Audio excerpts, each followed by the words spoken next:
ভক্তবৃন্দ চরণে প্রণাম, গুরুদেব এবং সর্বোপরি ছিল প্রভাতের চরণে প্রণাম নিবেদন করে কি আশীর্বাদ প্রার্থনা করতে। আজকের আমাদের শ্রীমদ্ ভগবদ্গীতা পঞ্চম অধ্যায় শ্লোক নাম্বার 9। আপনারা শ্লোকে দেখেন শ্লোক নাম্বার প্রলাপন বৃষিজাঙ্গ্রিয়ানুষ নিমিষন্নপি ইন্দ্রিয়াণীন্দ্রিয়ার্থেষু বর্তন্ত ইতি ধারয়ন।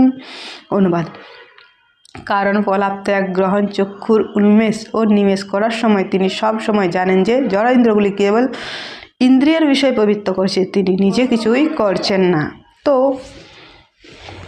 এর আগের শ্লোক আর এই শ্লোক ভগবান বলছেন যারা কর্মযোগে যুক্ত হয়েছেন, যারা শুদ্ধ ভক্ত, তারা যা কিছু করেন কেবল ভগবানের সেবার জন্যই, ভগবানের সেবায় তারা যুক্ত করেন। তো এমনকি প্রলাপন সব কিছু, একটা কথা আছে না, ভক্তরা যদি বলে লতা পাতা তো হয় কৃষ্ণ কথা।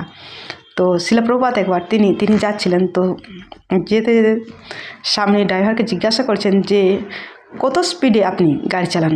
তখন তিনি বলছেন যে আমি এত স্পিডে। তো পাশেই ছিল শিল প্রভুপাদের একজন শিষ্য। তো শিল প্রভুপাদের শিষ্য ভাবছেন যে প্রভুপাদ কৃষ্ণ কথা ছাড়া তো কোনো দিন অন্য কথা বলেন না, তাহলে এখন প্রভুপাদ এই কথা বলছেন কেন? তখন সে শিল প্রভুপাদ বলছেন ড্রাইভারকে যে তোমার ভয় লাগে না? বলছে হ্যাঁ ভয় লাগে। বলছে তখন কী করো? না বলছে তখন ভগবানকে ডাকি। বলছে হ্যাঁ, সবসময় ভগবানকে স্মরণ করবেন। এখান থেকেই মানে শুরু থেকেই পিচিং শুরু।